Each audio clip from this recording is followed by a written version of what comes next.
देश के भविष्य प्रिय विद्यार्थी जी, आज हिंदी व्याकरण से संबंधित महत्वपूर्ण प्रश्नों को लेकर के आपके बीच में प्रेजेंट हूँ। ये वो प्रश्न हैं जो कि हर परीक्षा में पूछे जाते हैं, तो आप इन प्रश्नों को एक बार गंभीरता से देख लें। प्रश्न ही नहीं, इन तमाम प्रश्नों के उत्तर भी इस वीडियो सेशन में आपके समक्ष प्रस्तुत किए गए हैं। आप लोग ध्यान से इसे श्रवण करें, देखें और तत्पश्चात प्रैक्टिस करें। एक बार ना सही दोबारा देखें और उसे अपने मानस में, अपने मन में अंकित कर लें, ताकि जब भी परीक्षा में जो भी सवाल इन प्रश्नों का आपकी आंखों के समक्ष रहे, आप इन प्रश्नों को बना सकें। आप लोग अपने माता पिता के सपनों को साकार करने के लिए पढ़ें, आप लोग अपने सपनों को साकार करने के लिए पढ़ें। आज जो आपके जीवन में संघर्ष है, उस संघर्ष का अंत होगा एक दिन, और आपके जीवन में भी खुशियों की अनगिनत पुष्पों का कहीं ना कहीं खिलना सुनिश्चित होगा। आपके जीवन में भी एक ऐसी किरण एक दिन खिलेगी कि आपको खुशी का अपार हर्ष का अनुभव होगा, और आपके माता पिता जिस रास्ते से होकर गुजरेंगे उनको आपके नाम की वजह से जाना जाएगा, और आपको भी एक अलग पहचान आपके समाज में मिलेगा। इसलिए दिन रात मेहनत करते रहिए, अपनी ज़िंदगी में अनमोल सफलता अर्जित कीजिए। आप सब अपनी ज़िंदगी में सफल होइए। माँ सरस्वती भगवती से मात्र इतनी ही प्रार्थना आप सब के लिए करता हूँ। बाकी आप सब लोग अपनी मेहनत से सब कुछ अर्जित कर लेंगे। प्रथम प्रश्न हमारे बीच में है कि नीलांबर में कौन सा समास है। तो नीलांबर में प्रिय बच्चों कर्मधारय समास है।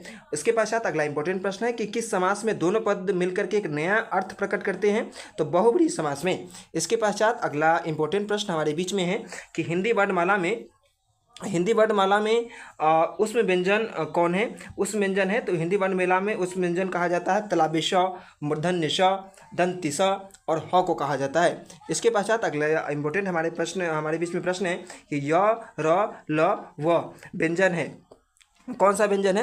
य, र, ल व्यंजन जो है उसे अंतस्थ व्यंजन कहा जाता है। इसके पश्चात अगला इंपॉर्टेंट प्रश्न हमारे बीच में है कि एक से अधिक वर्णों के मेल को क्या कहते हैं। तो एक से अधिक वर्णों के मेल को व्यंजन कहते हैं। इसके पश्चात अगला इंपॉर्टेंट प्रश्न है कि हर्ष ई, दीर्घ ई, च, छ, ज, झ आदि का उच्चारण किससे होता है।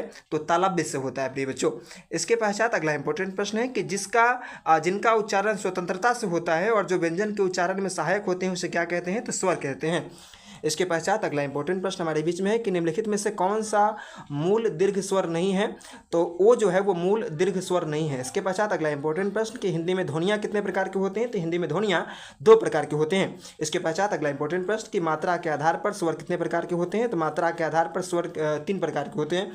इसके पश्चात अगला इंपॉर्टेंट प्रश्न है कि बैठक में कौन सा प्रत्यय है। तो बैठक में अक प्रत्यय है। इसके पश्चात अगला इंपॉर्टेंट प्रश्न कि लंबोदर कौन सा समास है। तो लंबोदर प्रिय बच्चों बहुब्रीहि समास है। बहुब्रीहि समास की यह खासियत होती है कि बहुब्रीहि समास के अंतर्गत जो पद आते हैं उसमें उस शब्द को जब हम लोग पढ़ते हैं तो शब्द तो एक ही रहता है, मगर उसका ध्यान जो है सो किसी न किसी देवी देवता अथवा किसी न किसी अद्वितीय शख्सियत की ओर होता है। जैसे हम लोग लंबोदर कह रहे हैं तो हमारा ध्यान श्री गणेश जी की ओर है।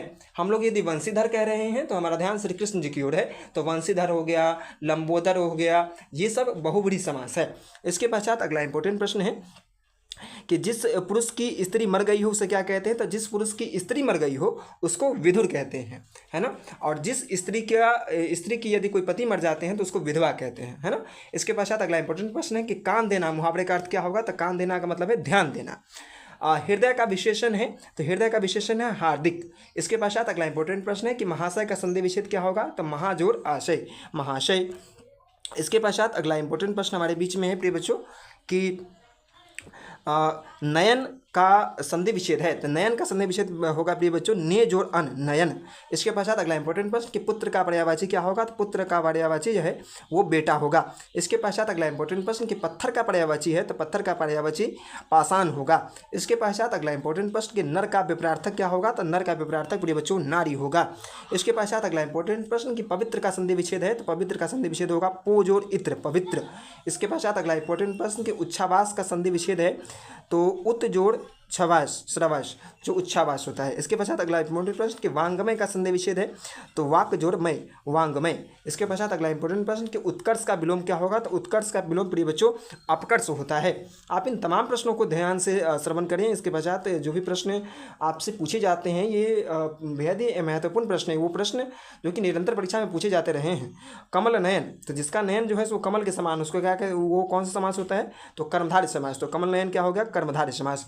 इसके पश्चात अगला इंपॉर्टेंट प्रश्न कि प्रेम निमग्न किस समास का उदाहरण है, तो प्रेम निमग्न तत्पुरुष समास का उदाहरण है। इसके पश्चात अगला इंपॉर्टेंट प्रश्न कि जगन्नाथ का संधि विच्छेद है तो जगन्नाथ का संधि विच्छेद जगत जोड़ नाथ होगा। इसके पश्चात अगला इंपॉर्टेंट प्रश्न कि जगदीश का संधि विच्छेद है तो जगदीश का संधि विच्छेद होगा जगत जोड़ ईश जगदीश। इतिश्री होना मुहावरे का अर्थ क्या होगा, तो इतिश्री होने का मुहावरे का अर्थ होगा समाप्त होना। वहीं पर श्री गणेशाय होने का, श्री गणेशाय नमः जब लिखा जाता है अर्थात किसी भी चीज़ की शुरुआत होती है तो उसको कहा जाता है श्री गणेशाय नमः से शुरुआत की जाती है। तो शुरुआत करना श्री गणेश करना और समाप्त करना तो इतिश्री होना। इसके पश्चात अगला इंपॉर्टेंट प्रश्न कि तलवे चाटना मुहावरे का अर्थ क्या होगा, तो खुशामद करना है ना। ढोल पीटना मुहावरे का अर्थ क्या होगा, तो ढोल पीटने मुहावरे का अर्थ होगा जोर से कहना। इसके पश्चात अगला इंपॉर्टेंट प्रश्न कि चक्रपाणी कौन सा समास है, तो चक्रपाणी जो है वह बहुब्रीहि समास है। इसके पश्चात अगला इंपॉर्टेंट प्रश्न कि अन्वेषण कौन संधि है, तो अन्वेषण यन संधि है। इसके पश्चात अगला इंपॉर्टेंट प्रश्न कि गजानन कौन सा समास है, तो गजानन जो है वह बहुब्रीहि समास है। गजानन हम लोग कह रहे हैं, इसका मतलब ध्यान जो है सो श्री गणेश जी की ओर है।